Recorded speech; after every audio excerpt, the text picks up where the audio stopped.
we're talking about the power of quiet scenes, so stay tuned.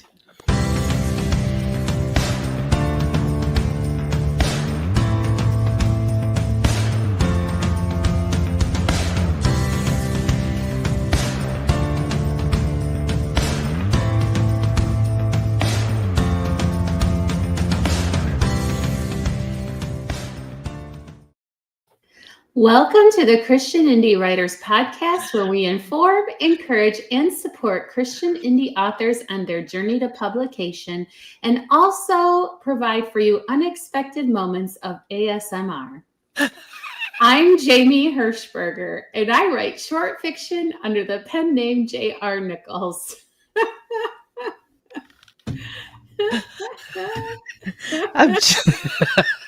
I'm Jennifer Carltong, and I think I'm way more funny than I actually am.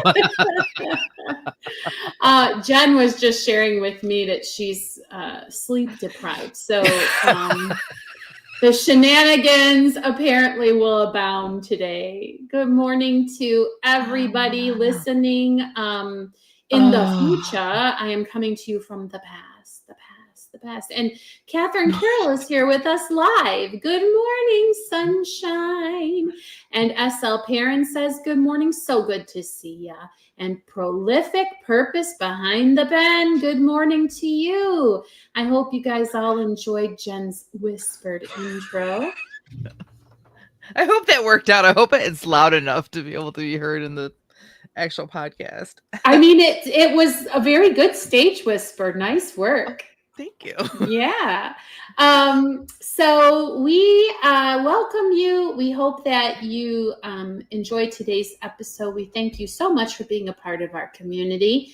If you're ever able to join us at 10 o'clock Eastern time, we'd really love to have you in our live chat, because we are not experts by any stretch of the imagination, but there are people in our chat who probably have the answer to any question you would ask. And if you can't get to us on the live chat, join our Facebook group, where you can engage with this great community of writers. Not a dud in the bunch, let me tell you. So we start every episode with the What's Up segment. We find out what's going on with the hosts and with our people in the live chat, our listeners. So Jen, what's up with you? I went to a wedding last night. Oh. A Thursday night wedding as a couple in our church. So I have thoughts. I said to Jamie, I don't know if I should do this my what's up, because I don't want it to sound mean or like Julia Sugar Baker, because I'm so tired, but I have thoughts. So I have to get these thoughts out. So if they're rattling around in my head, they need to be rattling around in your head. So here we go. Right. So it was an outdoor wedding. Now, number one, I want to say that I am the number one cheerleader for a wedding on a budget. I think that weddings have gotten out of control. I even think that my own wedding, which we did on a budget, I think I should have cut the budget in half. I think it should have been way less. So I am the biggest cheerleader for that thing. It didn't even bother me that the groom was wearing shorts. Whatever, you do you. The bride looked beautiful. She was in a very simple lace dress. She had a little halo of flowers with ribbons hanging down her hair down. She was so cute, so pretty. But it was an outdoor wedding. And let me just say, every outdoor wedding I go to, I say this is my last outdoor wedding. Because I have this theory about outdoor weddings. I have a theory that anyone who plans an outdoor wedding has never actually attended an outdoor wedding, or at least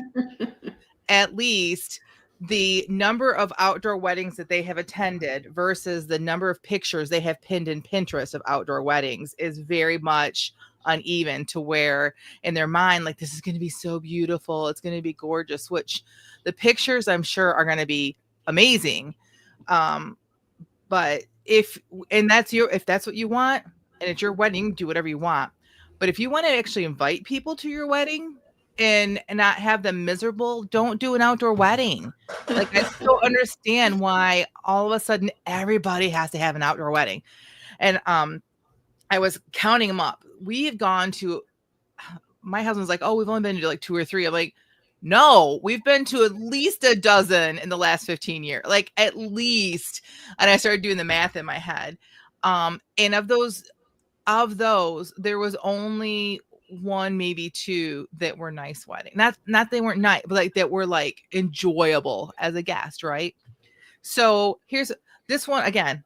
I'm all for the budget. The food was good. Like I think they had friends make it. It was really good food, and we did food first, and it was very small, very intimate. There wasn't very many people there. I'm also a fan of that. Wish I had done that for my wedding. But if you live anywhere near me in Michigan here, you know that we had storms come through last night. Yeah. Oh no. And they said, well, we're going to try to get ahead of the storm. So we're going to go ahead and start the ceremony now. So we all go sit down because we were in this upstairs patio covered thing situation. So we all go out and we sit down and it starts raining and the wedding doesn't start. So the rain picks up and the wedding still didn't start. And I'm like, rude to get up and walk back, like to leave, like not leave the way, but go, because some people just stayed upstairs. They didn't even bother coming down for the wedding. They just like, we're gonna stay up on the porch and just watch it from there, right? I'm like, is it rude? Like, and if I stood up now, if I stood up and started to walk out, that's when the wedding was going to start, right? And I would had to walk through the path that they were all coming down. So I was like totally and we're just sitting there. It was in our row. It was my husband, me, my husband, and our pastor, and we're just sitting there acting like we're not getting rained on. We're just pretending it's not happening, and then finally it starts. And like I said, he's wearing shorts. Like he had two guys standing up with him. She had two girls. No one was wearing anything that matched, which is fine. Like there's a little bit of me that loves symmetry, so a little bit of me was kind of like, you could have gotten like cheap sundresses or whatever, but not my wedding. I honestly don't really care about that part. But then the bride comes down, and then it picks up. The rain really picks up, and the pastor doesn't really speed through the thing. He's still telling stories about the guy and whatnot, and then the thunder started. And I could hear some in the back going, okay, like literally like some old ladies like yelling at the pastor, okay, like hurry it up. We were, and finally when there was, I think, some lightning, he finally like hurried up, and then we all like, it was over and whatnot. But it was a pretty wedding. It was very sweet. I think like if I was to compare this against weddings that were lots and lots of money were spent on that were outdoors, and I roasted and like had mad dogs within 5 minutes, and I'm all dressed up, compare them. I'll be rained on. It was fine. I'd rather get rained on than be super super sweaty. Catherine said, wedding etiquette tip: don't drown your guests. Yes. First by the Hen says, I got married for free since my husband is a veteran. My dress was $50 and his suit was from Macy's. August 18th. We are going on 2 years. That's awesome. Mm-hmm. I remember dress shopping. My mom and I had gone to different dress shops. So we walked into this one in a town north of us, and it was a really beautiful dress shop. And we walked in, and they said, oh, are you here for our sale? And we're like, what sale? And they're like, everything off the rack is $450 or less. Everything. My dress was several $1,000s, and we got it for $400. Like as soon as she said that, we're like, yes, we're here for your sale. And I tried on. We're like, my mom and I are like, we're not leaving till you find your dress. I'm like, agreed. And I got it. So still $400 was a little bit, but when it was a $7,000 dress, it was like pretty exciting. But anyhow, agree. Yeah. So that's my what's up, is like, it was, and I'm not complaining. And if they hear this, I want them to know with love, like, I'm so happy for them. This is just a warning to everybody else. Like, yes, you can have an outdoor wedding if you want the beautiful picture. And honestly, I bet her pictures are going to be gorgeous because the gray clouds and like that just makes for great photography. Right. But if you really have guests there, maybe consider them. Maybe.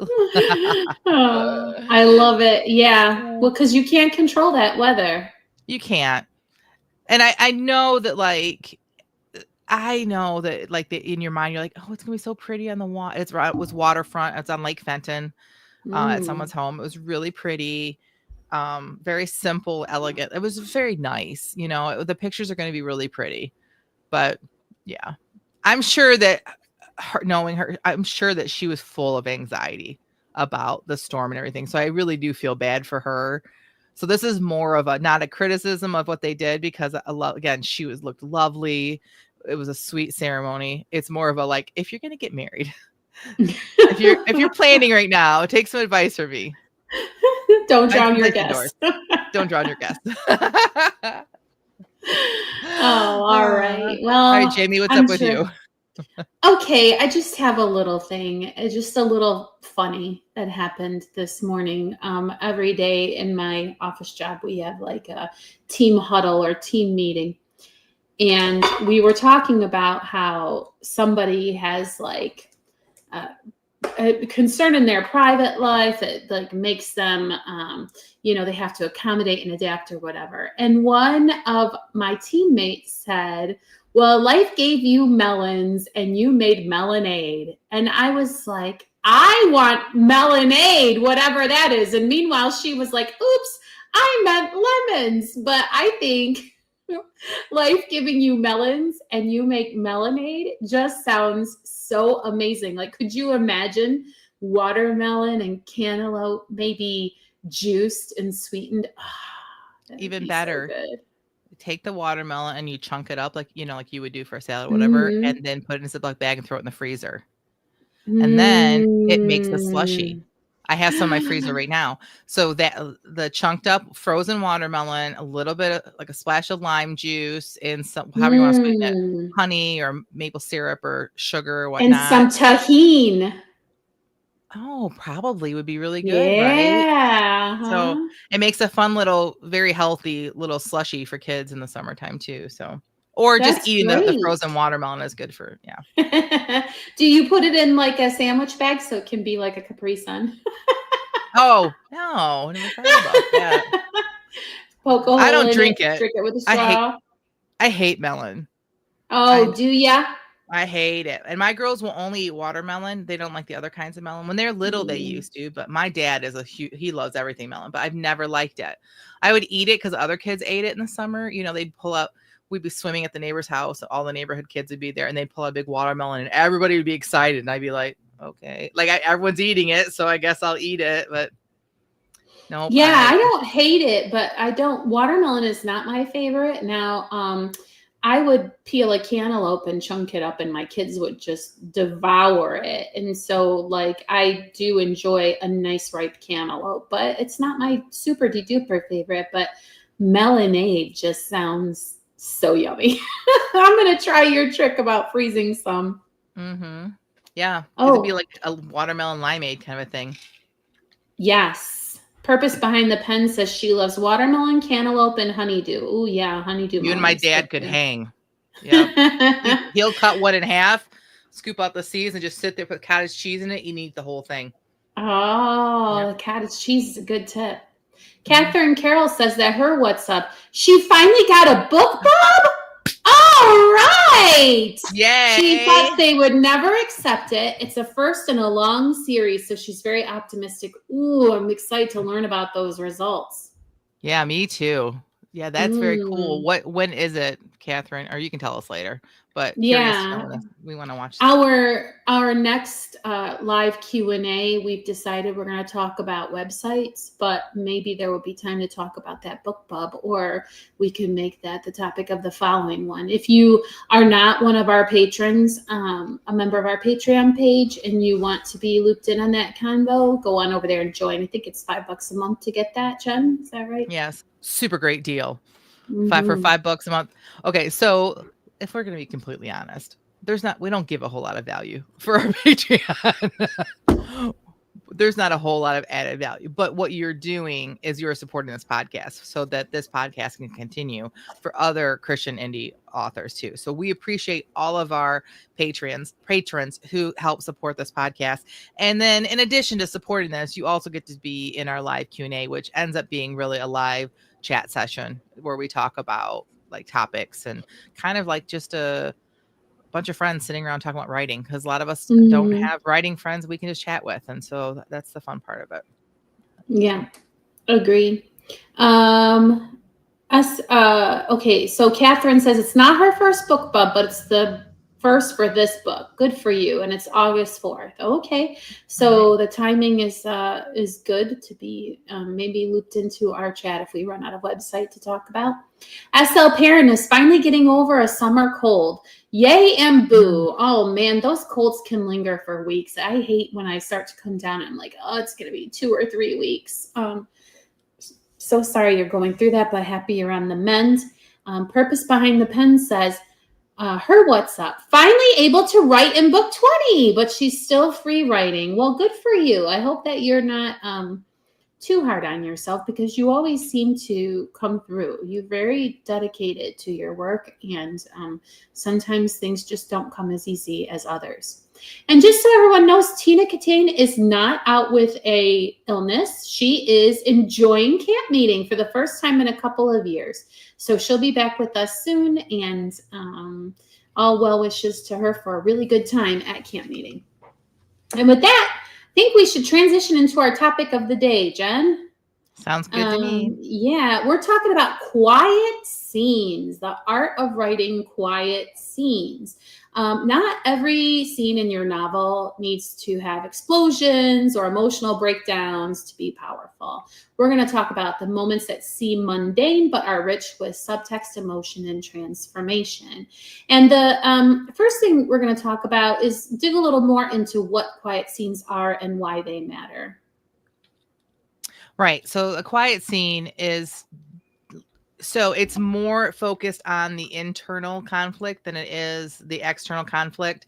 And they often are void of overt conflict or action or plot twists, and more focused on like internal things like your character development or like the emotional undercurrent that's happening between your characters or even just within your character. The theme, it can kind of like even just kind of slow down, just kind of focus on theme a little bit. So it's those kind of scenes that aren't like the fast pace and things are happening, but it's kind of slows down and gets a little bit deeper, I guess is what I would call it, into your story.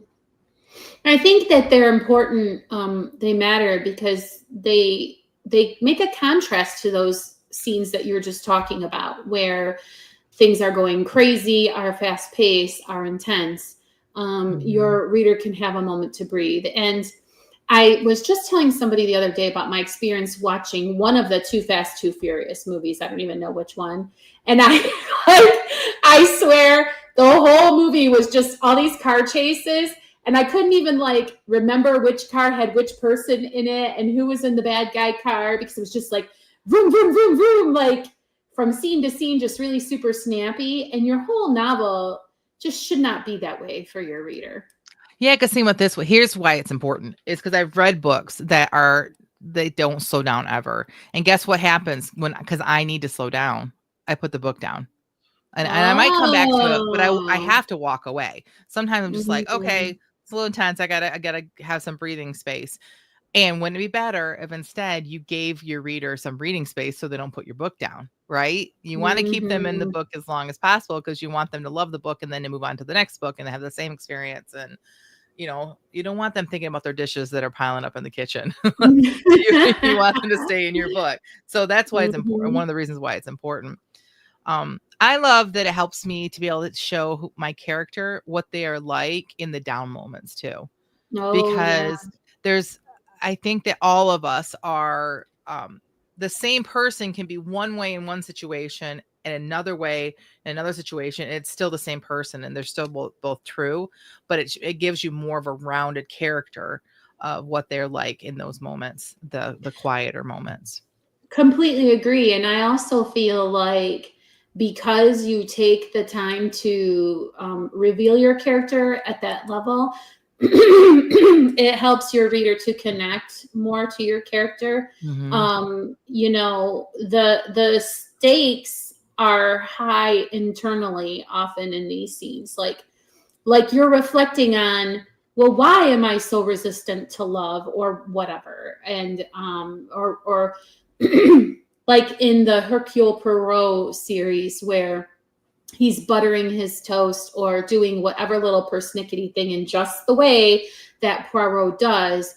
it helps you to develop more of a relationship with that character because he's slowing down and doing something mundane. Correct. Agreed.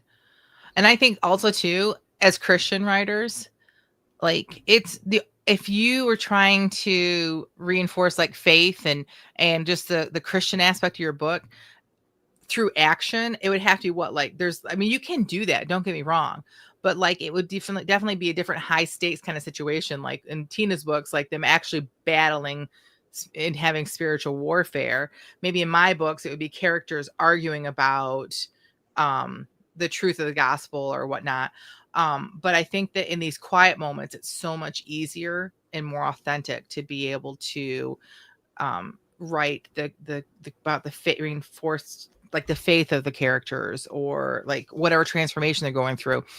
I think about the transformation spiritually that my characters go through, and I don't think there's been a single time that it hasn't been in a quiet chapter or a quiet scene that it hasn't happened that way, you know. So Well, let me just pull out an example, okay? Because I learned later that Charles Dickens wrote a Christmas Carol lickety split in a hurry to meet a deadline and to make some money, which absolves him from this egregious error that I believe he committed, which is not doing this for Ebenezer Scrooge. Because in my reader mind, Ebenezer Scrooge like just changes 100% after all of this activity without any internal reflection, without any like meaningful to the reader reason why he would suddenly have a heart and grow a conscience.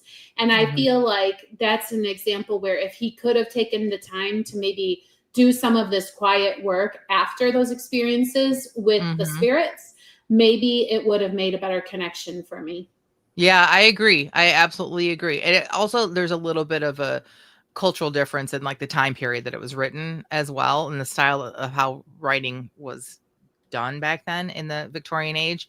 But I agree. Like there's after every encounter with every um spirit, it feels like it's like he kind of goes back to like, oh, that was just a dream or whatever. He kind of like Mm. dismisses it, and then all of a sudden, like he's like, no, I'm totally changed. So I agree with you on that one. So Okay, so what does your character do when no one's watching? Does your character have integrity? Is your character a little struggling with his integrity? Do we see those things evolve over the course of the novel? I think that the quiet moments are opportunities to reveal your character and expose how they're transforming, which I think ties back to the Dickens example. hmm and which also reinforces like so sometimes when I write, you don't know which person is the bad person, right? Like sometimes it's like a hidden bad guy. Yeah. Um, but I think one of the clues, at least in my writing, is if there's no quiet moments with that person, because you cannot get into the quiet moment of a person and not see kind of the true identity of the person. It's not the front they put on. So just heads up, if there's a character in my books and you never see the quiet time, then possibly they may not be a good person. So Well, and also these quiet moments, imagine somebody whistling at the stove preparing breakfast and, two people sitting at the kitchen table and they exchange a glance and how you describe that glance and what you already know about what's going on in the story. That's just a delicious moment that you can do there, and it can change how you feel about those relationships in a way that a big dramatic blow up would not be able to do. right. And often I use these quiet moments after a big blow up, like the disasters I Mm, call them in my story, because you're like a disaster makes something different. Like yeah. something that means that like the direction your characters are going in, they can no longer go in that direction. They have to go in a different direction. And you can the next scene or chapter can definitely be like an action scene, but I feel like it's so much more rewarding when it's a quiet scene, when your characters are able to either like think about what just happened or quietly react to it, and you see who they are outside of the action and what the action has done to them or done to their character arc. Mm-hmm. Well, we just have a few examples kind of written here. You can maybe talk about how your character would do simple chores. I mentioned Poirot and the way that he prepares his breakfast for eating. Sharing a meal, again, related to food. And just if you think about just anything that you do on the daily that you wouldn't think is post worthy to your social media, these are probably the things we're talking about. Silent prayer, lighting a candle in church, or just sitting in stillness alone or with another character, right, Jen? Mm-hmm. Yep. In my book that's coming out, one of the scenes is he's reading a letter from her. And you don't even get to read the entire letter. You only get to, like, he reads the entire letter, but you only get part of the letter. What you mostly get is his reaction to the letter. Quiet, like, so to me, the letter was important, and part of it, the letter, is very important, but his reaction to it is really what sends the novel in one direction or the other. Well, and I think that you're hitting on the next part that we want to talk about, which is how do you make those simple scenes matter? So, like, you didn't have him reading a letter just to slow the pace down of your book, right? Like, you Right. layered that with something that was important to the story. Yeah. So there's this, the letter changed the direction, and there was a part of it that was very important. His reaction to that letter also was just the pivot point of which direction the story was going to go into, but it also set up what was going to happen in the next scene, because his reaction caused him to go in a direction that would not probably make the reader very happy, but it also created a situation for another character then to swoop in to be like the wise sage, and again harken back to the letter, because it was that much more important. So it not only, like, the letter not only did all that too, but if you read it carefully, it also shows something about the character that wrote the letter. So there, like, it was all these, you're right, there's all these different layers of why you do certain things. And it helps just to build the story, and the reader doesn't even hopefully see all of it until you get to the last chapter and be like, oh, now it all makes sense, because you were building up to that. Yeah, and I think that, I mean, it's okay if you're just really trying to address the pacing of your story. I mean, I think if you're really just genuinely thinking, I want to slow things down and give the reader a break, but you don't want to, like, drag on. You don't want to, like, belabor the point and bore your reader either. So I think there's maybe an art in that. Would you agree? Yeah, I agree. I think the art of subtext is so important when you're writing.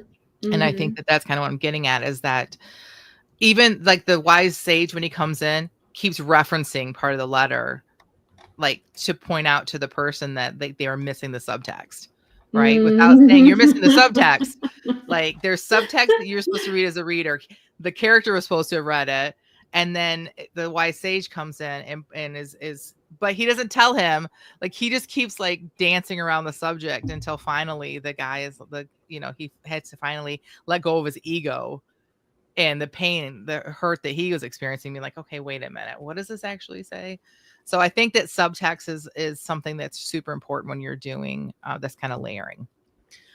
Symbolism is another thing that you use a lot. I think you are a master of using symbolism, where, like, someone, like, it'll be a coffee cup in something that you write about, but it's so much more than a coffee cup. It holds a memory. It holds, like, the characters, like, the coffee cup that she's had since as a wedding present now has a crack in it and finally needs to be thrown away. And really what it means is that it's time for this marriage to be thrown away, whatever. Like, you're a master of that, like, using symbolism in these quiet moments. I appreciate that. And I also think, because our next example here happens to be about storms, I like how your Cade series or book is got a lot of storms in it, and how that's kind of developed as like a theme or a symbol of, trusting in the stormy, tumultuous times of your life. So Mhm. yes, motifs and symbolism, huge in these Yeah, moments. thanks. What about like body language and show don't tell with these quiet moments? So I do think that when you're writing a quiet scene, you can do a little bit more telling, to a certain degree. Mm. I think that because you've slowed it down. When you show, there's a lot more action happening, right? Like we know, like for example, if someone's like nervous, um, you would say he rubs back his neck. Like you can tell all these things to set up, but sometimes in a quiet scene, you just need to say, you know, Kate had to sit down because his nerves were taking over Mm. and then move on, um, but again, that's only if you know when to use the tell as opposed to the show. Generally, I say show, not tell. But again, you got to balance it, like as far as like you know, and then use sensory things too. I think can help with these quiet scenes because when there's a lot of action, you're not paying attention to smell. Right? You're not paying attention to Mm. like the light breeze that's coming through. Like so using things that like here's a great example. This morning I used a Christian app for meditating.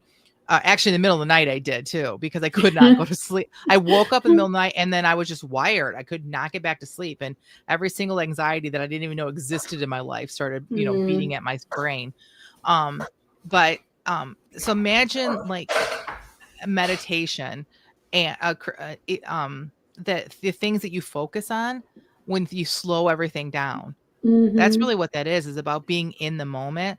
Think about these quiet scenes about being in the moment. What is this little box that your character is in right now? And what are the sensory things that are important that can help move the story forward in a very quiet and slow way, that would honor this scene without making it an action scene? Agree. I mean, they do call it, or we did call it the art of quiet scenes. And I think Yeah. that when you're talking about knowing what to do, when to show, when to tell, this is when your own artistry and craftsmanship is going to shine through. And how do you develop that? Write. Yeah. Keep writing. And eventually your own voice and artistry will come through. But until you've written that million words, what are the pitfalls that you want to avoid as you're doing these quiet scenes? I kind of hinted at it a little bit, but like over describing. So, I think that when we're sometimes in a quiet scene and we're taking and looking at and feeling all of the sensory things around us, the sights and the sounds and the smells, like be careful that you're not describing everything because that also can get cumbersome, and the more cumbersome your scene is, the less quiet it is, if that makes sense. If um if it doesn't matter that a butterfly landed on the flower out in front, if there's no symbolism there, if there's all these things we mentioned before, if it doesn't hit any of those things, then maybe it's not needed. Maybe it's beautiful the way you wrote it, but if it's over describing, then it can sometimes take away from the quietness of the scene.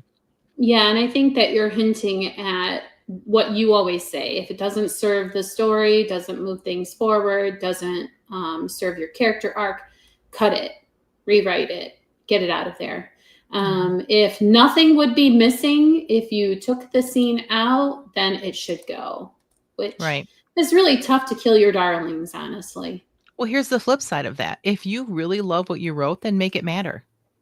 If you really Wow. love that butterfly and how poetic that was, or how like if it meant something to you, then you need to weave that into the story more so that that scene Mm, matters. make So it it's tricky. matter. That's a t-shirt. There you go. I Coming love to that advice. a merch site near you. Sure it is. I know we've been saying for years we're gonna get merch. Don't listen to anything I say. Someday, yeah. High hopes. Yeah. Um, okay. Oh, here we go. Catherine says, ugh, over describing will get a lot of readers to put the book down. Yes, just like overstimulating. And Mhm. then Ooh, sorry. Purpose behind the pen. She puts a book down a lot, especially if she's in countdown or final countdown mode. Oh, she has to walk. Oh, I see. I see. She's talking about how her what's up was that she's free writing a lot. Yeah. Sorry Well, about we were that. I got talking her. about how if a book doesn't give quiet scenes, sometimes people will walk away from your book because they Mm, need a break. mm-hmm. And so she Yeah. was saying that she agreed with that. I've had to put You, books down right at the very end, like right before that, because I just needed a breath. Like mm. I know that the end is coming, and it's prayerful. Hopefully, it's going to be a satisfying ending. But I have to sometimes be like, I need to take a breath and walk away for a minute. So, but I've Okay, also gotten so that feedback about my own book. So, full disclosure, fair enough. fair enough. Okay, we've got some actual practical tools and just to help you kind of refine your art. It's funny, we've got like a little hammer. I think about chiseling away. We already hinted at some of these things to watch out for, pitfalls to avoid, but what are some strategies to making sure you're not going to fall into those pits, We Jennifer? kind of hinted at this earlier, but ask yourself, why is this scene here? Like Mm-hmm. every scene, even the quiet ones, should reveal your character, it should develop your theme, or it should move your story forward. Like Mm-hmm. it has to do something. It has to, otherwise you're just wasting time. And you guys know, if you've read a book before, that like you just feel like it's dragging. It's probably because they're not doing one of these three things in some of their in their Mm. chapters. So look at the chapter that you're writing. Does it reveal your character or their character arc? Does it develop your theme? And does it move your story forward? So Well, and if it doesn't, I love Jennifer's like make it matter. And the way that you can maybe do that is remember that even in the smaller scenes, your character wants something. You're having this quiet scene maybe because your character is wanting to avoid conflict or whatever the next big action that's going to take. Maybe they're hiding from that. yeah. Maybe they need to just feel God's presence in a moment of silence. Maybe they need the comfort of a routine, or maybe a slow heart to heart talk is just what's required for the next piece of the story to fall into place, just like your letter, Jen. Mhm. I mean, think about me last night in the middle of the night when I couldn't sleep. I turned to some Christian meditation, some meditation over scripture, right? That's what I needed. So think about it in those terms. Like, what does your character really need right now? If I slow them down, what is it? Why would I slow them down? And what is it that they need? And that's what you would put Mm-hmm. into that scene. Mm-hmm. Yeah, agree. Okay, so the next practical tip for writing these quiet moments is to let the silence speak. What do we mean when we say that, Jen? Because silence says a lot. Right? Like Mm, we write characters, they're talking, you write their action, but like what are we saying in the silence? So um sometimes we need to take dialogue out to get a quiet scene. Sometimes we just take it out mm, entirely. And if the scene can still hold weight without dialogue, if it can be written more quietly, then you can use it as a quiet scene. But a pause in the action, a pause in the even the thoughts of the like the butterfly example. Like some quiet scenes are you get inside the character's head and your their thoughts are going to control but sometimes we need them to just be quiet, right? Because they don't know what they need to think. They don't know what they need to do next. And all of a sudden this butterfly shows up on the flower and they obsess kind of over it and they start thinking about the butterfly, but you know that you're building into the butterfly means more. And it's going mm, to, so in that silence, when the character's not talking and the character's not thinking, they're just something is happening in the scene and they're observing it. You can teach a whole nother lesson that way. So let the silence speak if you can. And mm. I think Very too, good. the next thing I would say too is to rewrite with different emotional tones. So What do you write a mean, scene and emotional? so like say you write the scene because like let me try to give an example. So you know we talked about Christmas Carol and how we felt like it was a very disgenuine reaction of how Mm, he all of a sudden became like, "Oh, I'm gonna change." What if you take and you rewrite that? Like the after, let's say after the very first spirit shows up and he, all of a sudden goes back to like, oh, it's hogwash. What if instead you write it like in a different emotion? Instead of like denial, you would write it in where he feels comforted by the spirit. And mm, how would that scene look? What if he feels awkward? Like some strange spirit just showed up in his bedroom when he was like half dressed. Like, shouldn't he feel awkward? Like, write it awkwardness. What mhm, if he found hope from that? What if he found despair?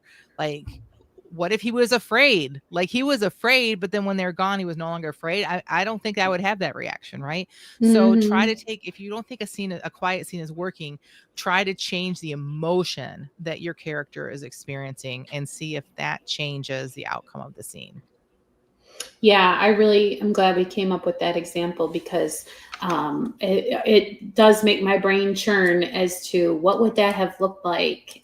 What could that look like in a recreation of that story? Mhm. Um, okay, so I feel like you could maybe, we should maybe do a sprint topic maybe next time, Jen, or maybe just challenge our writers that are listening to drop something in the Facebook, just a little quiet scene exercise where you Mhm. write about something mundane like folding laundry, you're shopping for your groceries, or driving to church and Ooh, writing driving it. to church. Yeah, but what if Oh, you wrote yeah. it?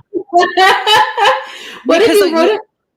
could we not write, like, 5 different scenes of Yes, driving to church yes. like this? Because 'Cause we've all had it like, that's something that's in your head, like, as a kid, and even if you didn't, like, let's say you did not go to church as a kid, but you go to church now, like, there's there's so much that could be unpacked. Because usually it's a quiet ride or it's a not quiet ride. Like, I've Mhm. I've heard so many comedians talk about, the experience of driving to church and all the arguing of getting there, and then everyone gets out of church, "Hello, Sister Adams. Good Sunday morning to you." Like, it's totally different, right? So, yeah, so that's a good Mhm. one. I love that idea. Let's do that. If everybody would write a little quick, even if you just did a little 5-minute exercise about, what did you say, Mhm. Jamie? Folding laundry, Driving groceries, to or church. driving to church, and drop it in the Mhm. Facebook, and we'll all comment. That would be fun. Yes, and if you could write it just a couple of sentences, but then try it again from an additional point of view, or even a few different points of view. Mhm. Or if you don't want to actually write it, you could even like pinpoint what things you would expect if you wrote from a different point of view. That way, you won't feel like you're spending too much time on this. Although you're supposed to be excited about writing the same way you were excited about going to the gym to work out any muscle, because the more you do it, the better. No Should pain, no be. gain. Yeah, Right, right, should be. right. That's the caveat. Yeah, right. I think to sum it all up, the one thing I just really want everyone to go away from this episode with is that a quiet scene should never be a scene that someone can skip and the story Mm. still makes sense and the story be able to move on. Like, this is not just oh, I want my reader to be able to rest for a second. It has to do more than that. Um, but they are so important and we don't talk about them enough. So Well, thanks for talking about it with me today. thank you And now, too. and now we're going to talk about the writing that we did to share with you all for this episode. We are going to read a sprint that we wrote to a prompt. And I just wrote to this week's prompt again, even though I wrote to it last week because I was so confused. But anyway, we take a timer for 15 minutes and we write on a sprint prompt, and then we share it with you without any editing or review or any serious work on it. So we're being raw and vulnerable, and that's why we only give positive critiques for these pieces. Um, and just before we move on, Annalie says, lovely, make it matter. She loves that. And the sound of silence. So good. Thank you much for these great tips. I'm so glad you enjoyed this episode. It was a topic I think that was a little gem that we unearthed. Okay. So, Jen, what was our sprint prompt for this week and what did you write? So it was a theme, moments that matter. And I'm continuing in the Marnie world, and I don't want to say I'm disappointed in this, but because I only get 15 minutes, I only can get so far, and so this is just a nothing burger. It's just very Mm. much a like moving. I cannot get to where I need to get to. There's nothing really funny in it, like. But if you remember last week, Mr. Boss and Marnie have to go to Marshfield, and they end up at this idyllic looking 2-story house on the beach, and the woman that walks out is actually Mr. Boss's mom. So that's where we're at right now. Marnie, it's a pleasure to meet you. There are certain moments in life that really matter, and somehow instinctively Marnie knew that this was one of those moments. She fumbled her fist out of the pocket of her jean shorts and extended a hand. It's nice to meet you as well, Mrs. Oh, stop right there, his mom said, clasping Marnie's hand in both of hers. This isn't the office, and I refuse to be called Mrs. outside of it, especially here. Please call me Eleanor. Marnie nodded. Yes, ma'am. I mean, Eleanor. Eleanor seemed pleased with Marnie's acquiescence to familiarity, and for some reason, Marnie was happy she had pleased the woman. They stood there, rather awkwardly, for a few moments. No, that wasn't entirely true. Marnie stood there awkwardly, twisting the front of her oversized concert shirt, wishing she hadn't changed outfits this morning. Eleanor stood calmly, smiling as her gray-green eyes bounced between Marnie and Mr. Boss. And Mr. Boss, well, oddly enough, he seemed to have lost a bit of his casual arrogance. Was he more comfortable in the presence of his mother or less? Marnie really couldn't tell. Well, who's hungry? Eleanor asked, finally breaking the silence. She led the trio through the front door, Marnie first, with Mr. Boss following her. Marnie had just stepped through the doorway when he leaned in and whispered in her ear, You can stop tugging at your shirt. Aerosmith is one of her favorite bands. Marnie wanted desperately to spit some sort of retort over her shoulder, but 3, 2, 1. Okay, wait. You say this is a nothing burger, but you know what you did? No. You still kept Mr. Boss's name from the reader. Oh, yeah, that I knew. I love it. Do you remember when I first wrote this and I couldn't think of a name, so I just put it Mr. Boss? And you're like, yes. I think you should do that the whole book. And I'm like, so that's my challenge now.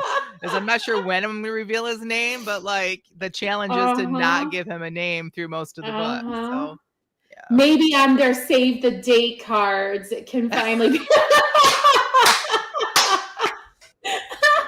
Anyway, also I love that the surprise with the Aerosmith being her favorite band.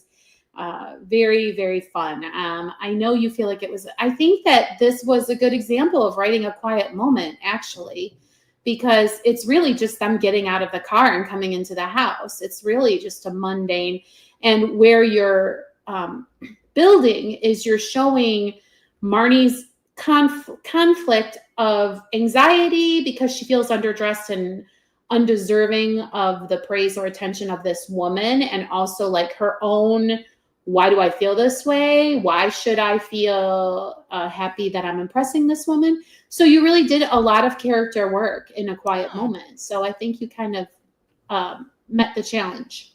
Oh, thank you. I appreciate that.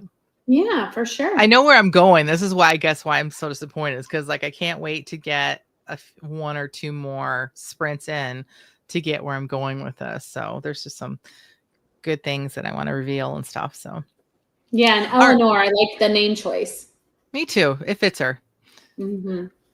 All right, Jamie. Okay. Yours. Yes, I just wrote something really short. I think I still had 6 minutes left on my timer, but this is what came out. I don't even know if you would call it just prose or what, but here it is.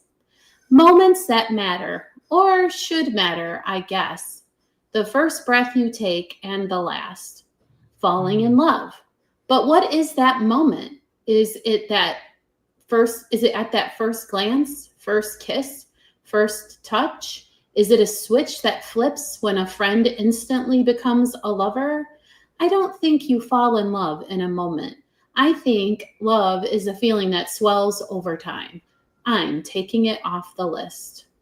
The moment you birth a child, the moment that child says your name. So many more I could list about children. Milestones, we call them. Interesting thought that we bandy the word milestone about without really thinking of the meaning of the word in a traditional sense. Milestones mark a path along a journey. Do we think often enough about the fact that our children are on a journey, that we are as well? When do we stop counting the milestones?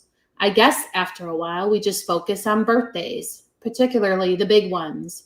Turning 30, turning 40, turning 50. Who ever heard of a surprise party for someone turning 42? And I feel like sometimes we should make more of our adult milestones. It's almost like the last one you get is the graduation from your highest level of education or your military induction. What about other milestones? I think we find less delight in them maybe, or maybe it's that the polish gets worn away by the tragedies we celebrate. The first time your heart gets broken, the first time you lose a job, the first time you disappoint someone you love. But yes, I'd forgotten about the children. The children, that's where we look. We start anew by celebrating their milestones along the journey of becoming just like us. Oh, Jamie, so good. Okay, speaking of quiet moments, the whole thing is a quiet moment. I feel like just the path you take us on, and you tell us about the voice of this, whoever is reading this to us, of like, your first breath and your last breath, and then you go to love, and then you kind of like argue yourself out of like, love isn't one moment, so that it doesn't count, and like, just so well done. And I feel like you wrapped it all back up in, brought it to a great closure. So beginning, middle, end, great. I think it was a great scene. I So well appreciate that. done. Yeah, it's just what came to mind. Sometimes sprints are just like that, right? You just write whatever comes up.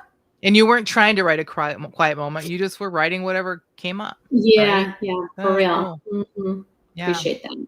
Yeah. Really well done. Okay. So, the very last segment of our podcast. What's next? What's next, Jen?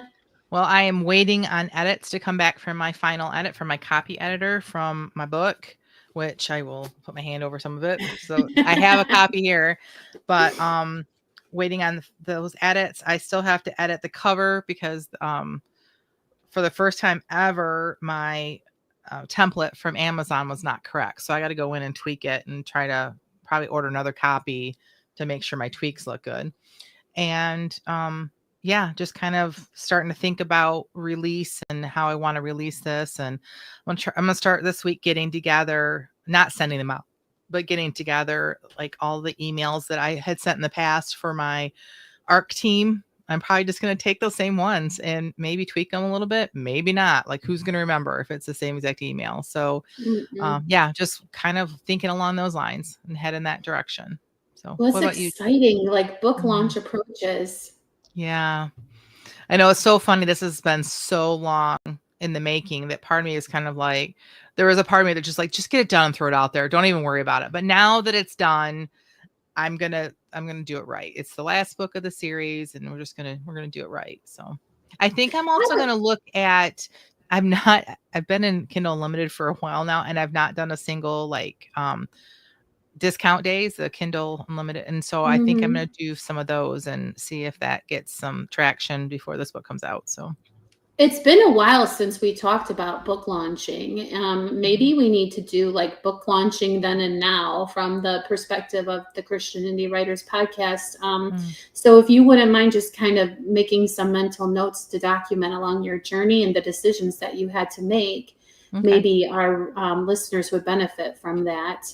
Although Purpose Behind the Pen is a very adept book launcher. But I'm sure there are people who could learn something from your experience, Jen. I don't really have a what's next. I miss the local writing group this time around. They meet monthly, so womp womp. But we will see. I know I'll be writing for you all for Friday. So, and speaking of which, Tina will be back, right? yes. Yep. All right. Yeah. Okay. So I think in that case, this concludes this episode of the Christian Indie Writers Podcast. Until next time, may your pen be prolific, may your deadlines be met, and may all of your words honor Christ. Bye now.